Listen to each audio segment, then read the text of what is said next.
We're going to take a moment to thank our patrons. In the House of Stone, we have Melissa Russell, Liv Matlin, Fighting Chance Studio, Krisha Dolan, Aya Kamurakwan, Aaron Navarro, Allison Connors, Alexander Eagleson. That's a cool name.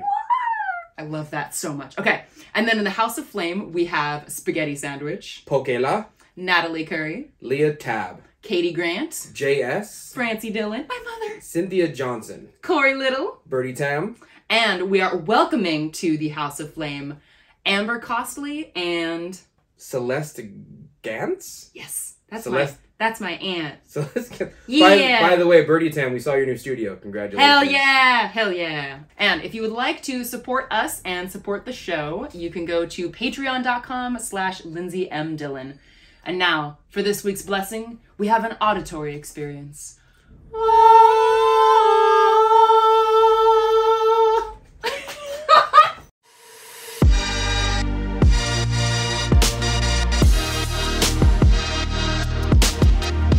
This is The Mud Peddlers, a podcast where two nerdy ceramic artists share the behind the scenes of their worlds of clay. We're your hosts, Lindsay M. Dillon. And I am Dante of Earth Nation. Welcome to The Mud Peddlers. Welcome. How are you? Zdravstvuyte, comrade. We говорите по-английски. I'm sorry, it's I don't weird. know what just happened. I just spoke some really bad Russian. I should learn some Ukrainian words. Anyway, today we are going to be talking sort of science. Sort of science. Yeah, we're going to be discussing the difference between oxidation and reduction firing. And a little bit of some other stuff too. There's a middle ground to it. There's a middle ground. Yeah. But I feel like that's one of the things, especially when you're just learning how to do ceramics. I keep wanting to laugh when I look at you. I don't know why. My face is I drank a ton of coffee this morning. from That's the also part of from it. the coffee. From the coffee. I drink a lot of coffee. It's helping me get ready for SAC Anime, which by the time this episode comes out will be done. Hopefully I sold enough stuff. Anyway. That reminds us, we need to say that our shop update. Yes. Yours is already there, right? Or when are you no. updating your shop? Dude, I gotta wait till SAC Anime to figure that out. Okay, mine was updated last month, and there's maybe like 20 mugs left. It's Okay.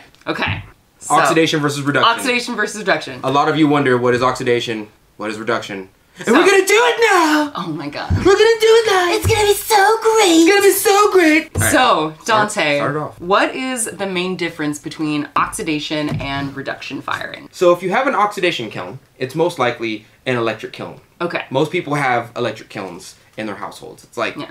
70-something% of you with electric kilns have oxidation kilns in households, right? And those are the kinds of kilns that most of us have seen. They plug into the same kind of plug-in that Yep. a dryer plugs into. They run off electricity. So many of the scut kilns. And I yeah. say electric kilns because there are kilns that run off of pure fire, gas. right? Gas, yeah. I run off of fire! Straight fire! It's lit! Oh, that's gonna be the episode title. It's lit. Yes. Electric kilns or oxidation kilns usually have oxygen free-flowing through the kiln itself as it's firing. Okay. So there's oxygen molecules all throughout the kiln, right? They're in the glaze, they're in the air, they're inside the kiln. There's nothing in there reducing the amount of oxygen in the kiln to make certain chemical reactions. Okay. In a reduction kiln has usually gas fire in it, eating up those oxygen molecules so that there's a reduction of oxygen inside of the kiln. And that usually changes the chemical properties, or just kind of takes away the oxygen, of the glazes in the kiln, and sometimes makes really interesting interactions. That's really the only difference in between oxidation and reduction. Oxygen, there's oxygen in the kiln. Reduction is a reduction of oxygen in the kiln. That's it. That's it. That's the whole explanation. And that's the episode. That's the whole episode. But really interesting stuff happens in the kiln when you reduce oxygen versus have free-flowing oxygen in the kiln chamber. Okay. And by the way, I keep saying chamber because my glaze chemistry books and my manual kilns call a kiln a chamber because a chamber is the inside of the kiln. Right. But if you say kiln, that's like the whole That's kiln. the entire kiln. Yes, but when you say chamber, that's just the inside. The inside of the kiln with the brick and the elements in the Yeah. Okay. I'm trying really hard to like layman's it down. Okay. Because my brain is transferring like all the technical words into like fire, eat oxygen. Yeah. In kiln, make reduction in oxygen. Oxygen not there. Make glaze go red, sometimes not green. Yeah. I'm trying. Okay. Well, for the nerds among us, yes. Can you go into a little bit of the like toe in the water of the science behind why the lack of oxygen in the kiln creates different glaze effects. Like what exactly is happening to the glaze that makes it behave differently? Yeah, 100%. So let's take copper as the primary example of what happens in a kiln when you're firing stuff in a reduction kiln, right? Okay. So you have a pot, it has copper glaze on it. Okay. Which means it has like copper oxide, copper carbonate in the glaze. Yeah. Whatever glaze you made or got from the company, whatever, right? You put it in a reduction kiln, gas fired, big old brick kiln. Yeah. Fire goes in. Fire goes in when it's being fired. Oxygen is, and this is the way it was explained to me, so I'm going to say it this way because I think this is a better way to explain it. The fire is eating oxygen molecules in order to allow itself to burn. Fire needs oxygen molecules in order to be fire, essentially. Right. Well, when you have it inside of a kiln or the chamber, it takes as much oxygen from anywhere inside that chamber as it can in order to thrive and keep burning. And it essentially just keeps eating oxygen molecules. So it finds oxygen molecules wherever it can. Wherever so in the it can. case of, I wish I had like a 1980s style animation for this. You know, like in the classroom. The fire's like eating the oxygen. Yeah, like and then it starts getting choked Mickey Mouse style. Oh god. So okay, so fire goes into the kiln. It's eating up the oxygen. To it's survive. like cool, this is great, and then it's like, oh, I have no oxygen. Where am I going to find the oxygen to continue being fire? And it goes, oh, sweet, there's some glaze. There's some copper there. Yeah. And that copper has oxygen in it. Right, like the actual chemical compound itself with like the little hexagons and the lines And the oxygen we all, attached to the... we all learned in high school. It takes it from the glazes and the clay bodies a lot of the time in order to continue to be fire, in order to continue to burn. This is actually a difficult thing to do because if you're doing a reduction kiln with gas firing, you'll often try and like put in the most amount of fire to reduce the amount of oxygen in the kiln, but you can't put in too much fire or else it eats up like a lot more oxygen than you need it to, and the fire doesn't burn as intensely and you don't get the proper heat. Oh, interesting. You can't just like get a flamethrower and like yeah. you know what I mean? So because of that chemical reaction in between the fire taking all the oxygen molecules from, let's just keep on saying with copper glazes, the chemical reaction ends up making the color red instead of green. And I am not scientific enough to know the actual. I'm not like, oh yeah, this molecule separates from this molecule, and that makes a color differential, and like yeah, I don't know that. All I know is that the fire ends up taking a lot of the oxygen molecules from the glazes and the clay and whatnot, and it makes a change in color. And that's the main difference between oxygen. So it's very difficult to get a red in an oxygen kiln from copper itself. Okay, because the copper needs that lack of oxygen to turn red. 100%. You know, that makes me think of, like, I feel like one of the first ways that people become aware of this concept of the role that oxygen plays in glaze color is with raku firings, because I mean, I remember the first time I did a raku firing, I used a glaze that had a lot of copper in it. Yeah. And, you know, so the copper went into the kiln, and it was just it was a raku kiln, so I guess it was technically gas fired. Right. And then, you know, we pulled it out of the kiln, we put it in the trash can with a lot of stuff, but the flow of oxygen, I think, in that trash can meant that some parts of the glaze, of the copper glaze, were red and other parts were green. Well, there's just hella carbon in there too. There's just hella smoke and there's a lot of interesting stuff going on in there. But I feel like that's one of the first times people are like, oh wow, like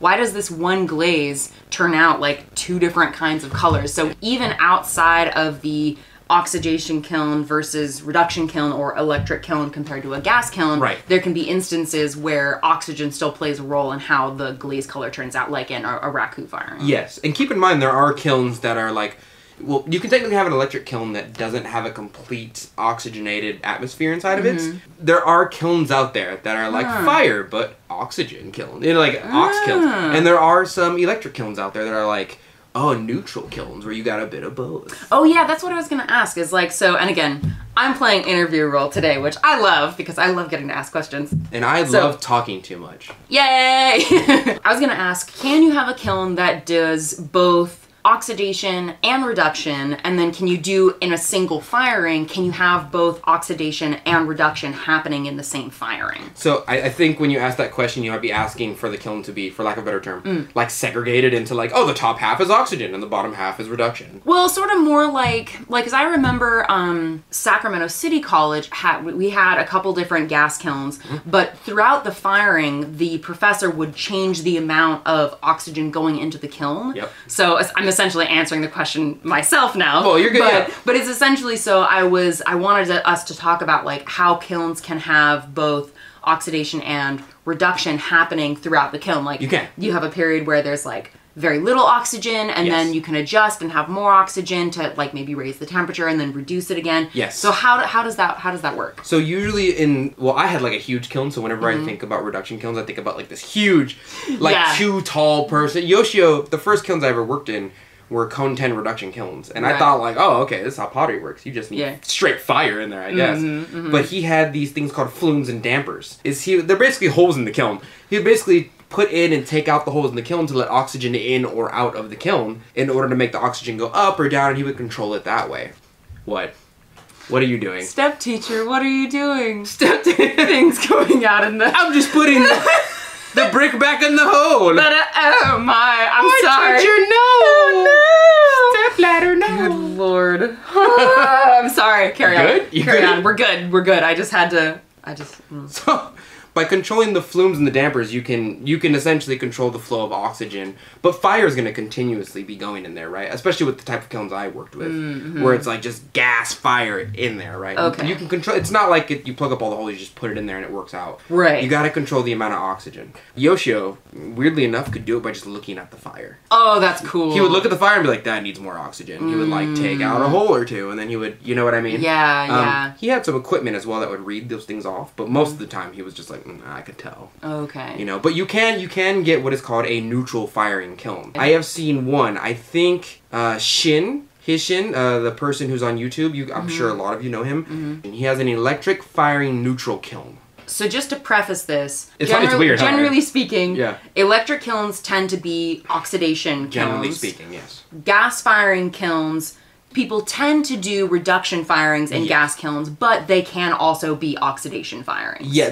well, if you have a reduction kiln, you can essentially introduce lots of oxygen into the chamber, into the kiln, and get more oxygen at will, essentially. Or you can do a neutral firing and have less oxygen here and there at will, right? Or reduction. But most people don't build or buy a reduction kiln to do oxidation and neutral firing. Right, because it's easy enough just to buy an electric kiln that does electric firings. It's like you can build one, but it takes like a team of people. It's a whole thing. It's a whole thing. Yeah. So the neutral firing kilns are electric kilns that can do closer to reduction firings, even if they're not full-blown reduction firings. They're out there. I've seen one in my lifetime. That's interesting. Or at least the person that was handling it. I was like, oh, an oxidation kiln. And she's like, actually, it's neutral. And I was like, what?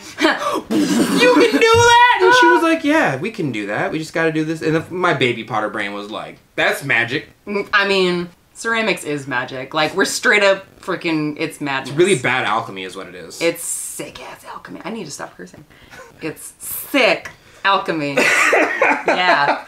Okay, so what are the differences in how the glaze presents in a reduction firing versus an oxidation firing? Like, what kinds of colors do you tend to get? Darker colors, usually. The clay body... For which firings? For reduction firings. Okay. Oxidation usually creates brighter colors. Like, well, technically speaking, the higher up the firing chain that you go and the closer to reduction that you go, the darker the clay bodies and the glazes go. Okay. So if you do like cone 04, like low fire stuff, if you put an underglaze on there, you're getting the color of that underglaze. And it's usually going to be a bit brighter than usual. Once you get to cone 5 and 6, it gets a little bit more melty. It gets a little bit more unpredictable, I would say. Yeah. I feel like I've seen glaze companies like Coyote and like Amico and Mako that, you know, really try hard to get those bright colors on mid-range firings like cone 5, cone 6 firings. Yeah. But yeah, like what you're saying, generally speaking, the lower temperatures and the more oxygen, the brighter the colors. And vice versa as well. Some companies try and like, oh, this cone 6 glaze looks exactly like a cone 10 reduction. Yeah, that actually... They're trying to cater to us because we're like, oh, we want to do cone 10 now. Yeah. That reminds me of Speckled Buff, which I feel like has become a really popular... Oh, I love Speckled Buff, and I hate that I love it so much. I hate that I love it. It's somebody said it was the pumpkin spice latte of clothes. Because you just put gloss over it and it looks good by itself, but you're like, this is really basic. It does. But I mean, it's so fun though, because it is a way to get that effect. Because like, I remember when I was first doing ceramics, my first and I was like a junior in high school, and Yeah. I got to participate in a gas-fired kiln reduction firing, and I had this cup that was like, oh, it's got speckles on it now. Yeah. Oh. How did that happen? I didn't even do anything to Yeah. it. It just has speckles. It just has speckles, yeah. And in a reduction firing, because again, that fire is trying to pull oxygen from wherever Yeah. it can, that can change the components in the clay body itself and give speckles where there normally Yeah. wouldn't be. But if that same clay was fired in a oxidation environment, you It'd wouldn't be get those brighter. speckles. Yeah. But then the speckled buff gives you the speckles Of course. in an oxidation firing, and it's fun. And keep in mind that I'm trying really hard to explain it as, at least I think that's what my specialty is to put things as I don't want to say layman's, Well, yeah, you know, I mean, as like possible we're- to explain yeah. it to the general public. Because I guarantee there's one of you nerds right now is like, actually, the chemical compounds and oxygen and copper. Shut up, you nerd. We're trying to do a PSA here, and you're making it way more complicated than it has to be. Yeah, yeah. And there are, like, if you are interested in the nitty-gritty science of, like, okay, yeah, fire eats the oxygen, but, like, how? Yeah. You know, if you want to know that, there is lots of really, really well-written articles and, bunch. like, YouTube videos out there that go into more of the more of the intense science behind it. We're just kind of like, hey, if you've never really understood the difference here, we're trying to introduce that on a more introductory level. So. I actually did a YouTube video on it, I want to say about 2 months ago, You oxidation did. versus reduction. When I was doing research, your video was one of the first ones to pop up, and I was like, it's Dante. I love that and I hate it at the same time. Because whenever I want to search a more in-depth short-term video on like, oh, like I've looked up before, how do I build a better pit fire kiln? Yeah. And my video pops up. And I hate it Dude, so much. You're like that Spider-Man meme where it's like, hey! I hate it so much. They're like, yeah, you're the guy. I'm like, You're the guy, you're the other person. Yep. Little bit of a flex. I've met new partisan stores and they've just been like, oh yeah, I'm wondering how to do this, this, and this. And I've been like, oh yeah, just type it into Google. And they'll like type it into Google on their phone. They're like, that's you! And I'm like, yeah, but don't click that one though. Yeah. Yeah, it's like I'm not trying to flex on you. I'm right not now. trying to like direct you to my stuff, but if you Yeah. looked it up, I would show up on the. Yeah. I would show up probably on Google. Yeah. Um, yeah, you would. Other than that, oh sorry, I backtracked. No, My bad. no, I'm you're so good. sorry. You're good. So the deeper down the list you go, usually, so like reduction firing usually has a lot more unpredictable glaze reactions. It's a little bit more melty. It's a bit darker. I call it tasty. It's a bit tastier. You know what I mean? Because Yes. I'm really into like dark, melty colors with multi-dimensional. Like I don't want just brown. I want like brown and blue and like some type of yellow. You know, stuff like that. So you get like surface variations just because of how the fire and how the It's more heat. oxygen moves around in the kiln. So you can essentially, if I'm understanding correctly, Yeah. because again, it's been a while since I've done a gas firing, so you can have one glaze around the entire pot. Yes. But because of the way that the heat moves and the flow of oxygen, you can have variations in that 100%. surface texture even with one glaze. Especially with porcelain. I had a porcelain. Oh, I'll never forget her. Right? She was this big. My first gourd made of Coleman porcelain with Celsor Oribe on it. Is it Celsor Oribe or just some type of different Oribe? But that's what it was called. And Yoshi had the recipe to it, and I loved it. And I had like a beautiful like dark jade green with like these beautiful red spots, and I still have it. It's gorgeous. Oh, But I don't think I've ever seen that. You'll have to show me. I might have given it to Abel. I mean, well, she's your wife, so she probably has it. she probably has it. Another thing, side point, is that there are certain chemicals when making your own glazes that can kind of mirror the effects of a reduction firing. So there's a chemical called silicon carbide. Okay. Silicon carbide, and this is my best interpretation of it because it's difficult to explain what it actually does. Silicon carbide will make little pockets of carbon in any glaze that you put it in, and this includes copper. So sometimes if you put silicon carbide and you mix it up real well inside of a copper base, especially if you make your own glazes, it'll make these little spots of red. I think John Britt has one called John Britt's Oribe or John Britt's Red, something like that. And silicon carbide is used to make a little bit of red. I actually have a picture of it on my Instagram somewhere. Oh, okay. Yeah, okay. I'll see if I can find it and post it. But it had green and red. But you would look at it and be like, wow, that green looks oxygen, but like that red looks... You can't get red from copper inside of an oxygen kiln. You know what I mean? Yeah, But you can do it. It's just hard. I've been doing experiments with silicon carbide recently. it messes up every glaze. It bubbles and pits everything except for copper. Oh my gosh. I don't know why.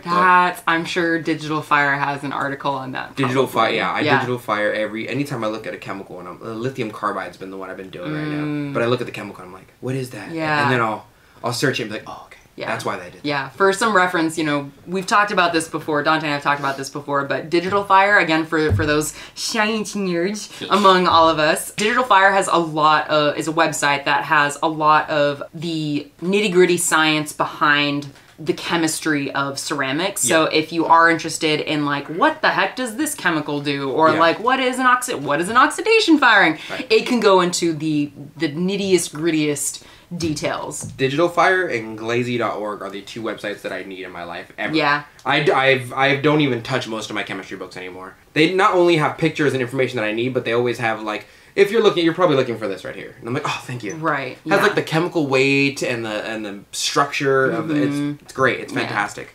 Us discussing like is it silicon carbide? Silicon carbide. Yeah, so us discussing the silicon carbide and then the speckled buff glaze reminds me of something that like I really wanted to talk about in this episode that has to do with not necessarily the science behind the reduction versus oxidation firings, but access and materials. Because one of the things that can be difficult with transitioning from a school education environment to a post-school environment is access to the resources that the school has. We're spoiled. We do get spoiled. We get really spoiled. So one of the things that can happen, and things that I've seen some college students go through, is they're used to doing cone 10 reduction firings or soda firings or salt firings or wood firings, and then they graduate, and then all of a sudden they don't have access to those same materials, those same tools anymore. We used to have a kiln that I could walk into. Oh. I know. And those always kind of scare me though. They make me claustrophobic, but I like small spaces. Oh, okay. Big women, small spaces. It's my thing. I love that. I love that. Yeah.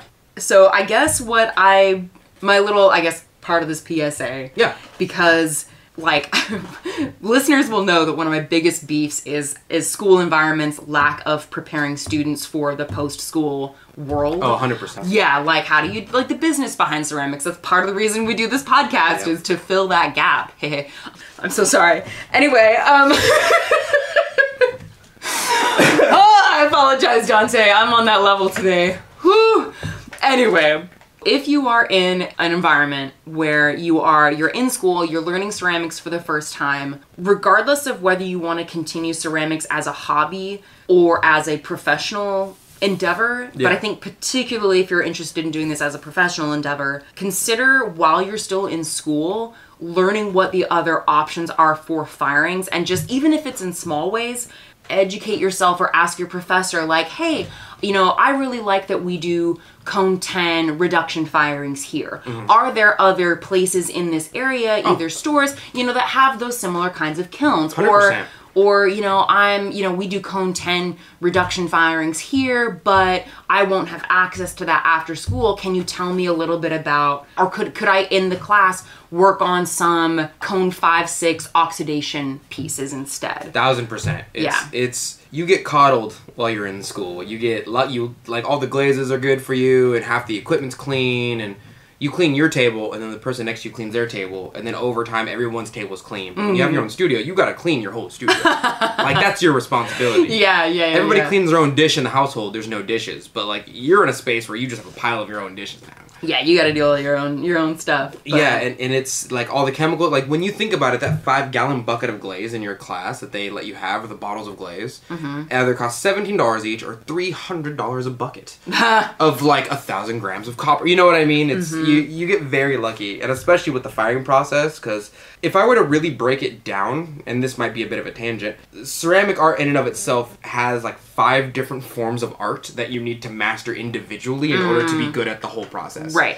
So you need to be good at, like, forming, and then you need to be good at like trimming, Yeah. and then you need to be good at glazing, and each and every one of those can be separated into like, a bunch of different substeps. And that's not even thinking about whether you're harvesting or formulating your own clay body. 100%. Like, that's a whole other thing. Yup, and there's some tools that help you kind of skip some of those steps. Like you can buy bottle glazes. Right. You know what I mean? Not to say you're skipping that step, but you can buy stuff to make it easier. Like you can buy a Giffen grip to help you trim, or you can buy slip molds to help you slip cast. Those things are individually hard by themselves, but they help the process a little bit. On top of that, you need to be your own kiln master. You need to know how to load your own kiln. Yeah. You need to clean your own shelves, and those are their own individual things. You need to know how to run and operate your own kiln.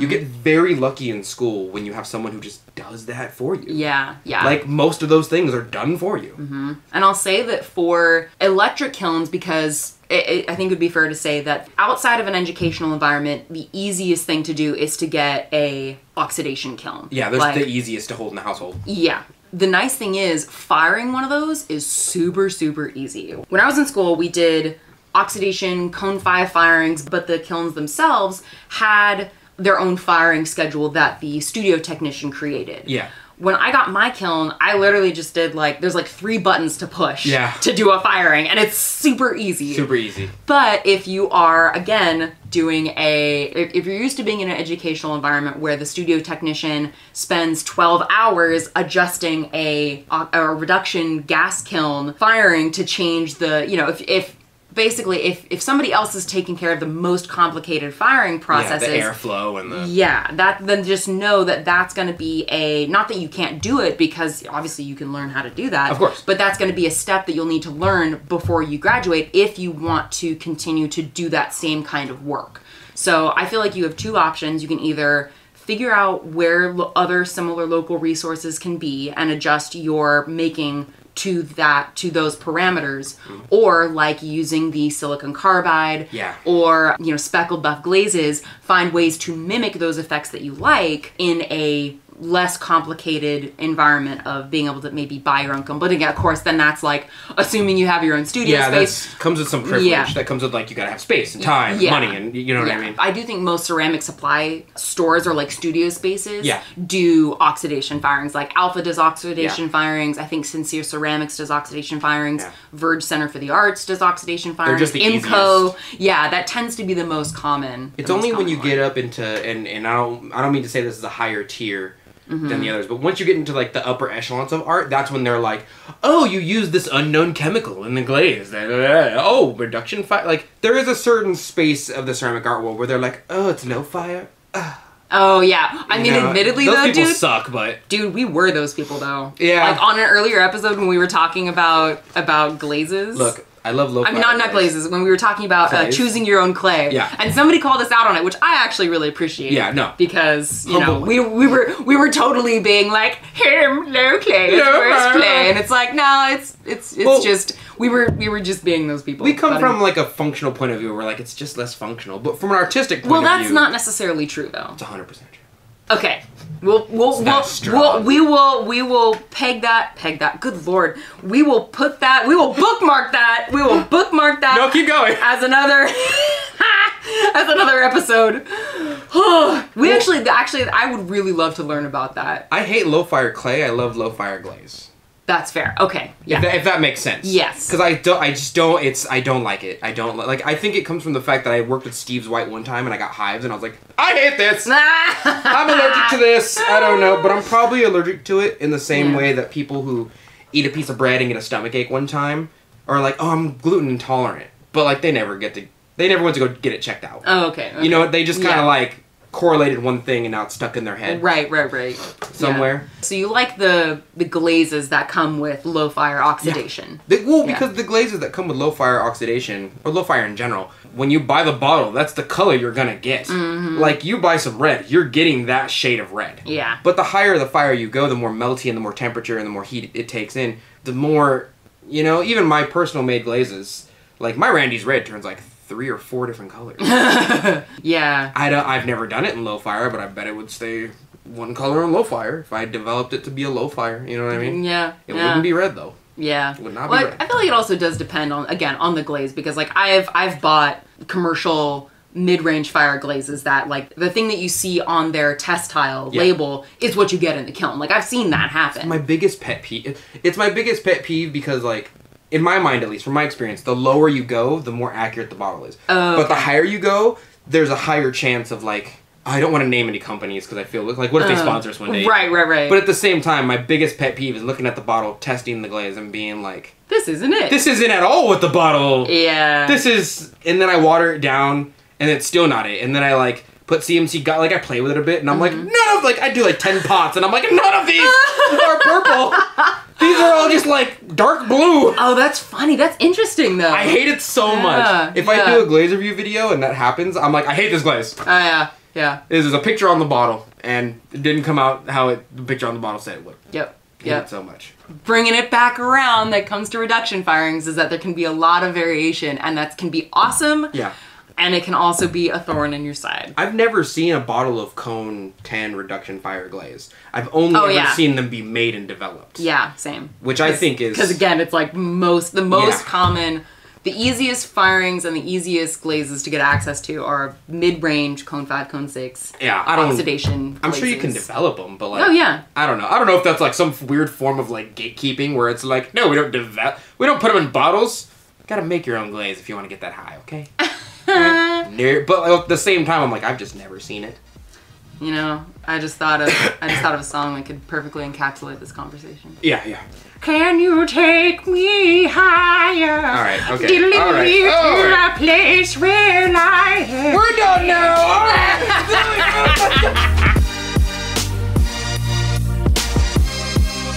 And that's it for today. Thank you for listening to The Mud Peddlers with Lindsay M. Dillon. And Dante of Earth Nation. Want to say hi and see what Dante and I are working on in our studios? Check out the show notes for links to our websites and social media below. You can find me at lindsaymdillon.com.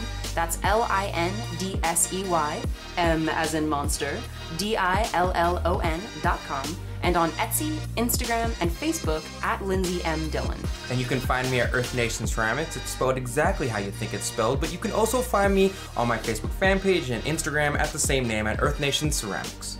If you enjoyed hanging out with us today, or you have a question or topic you'd like us to discuss, take a second to rate and review The Mud Peddlers in Apple Podcasts.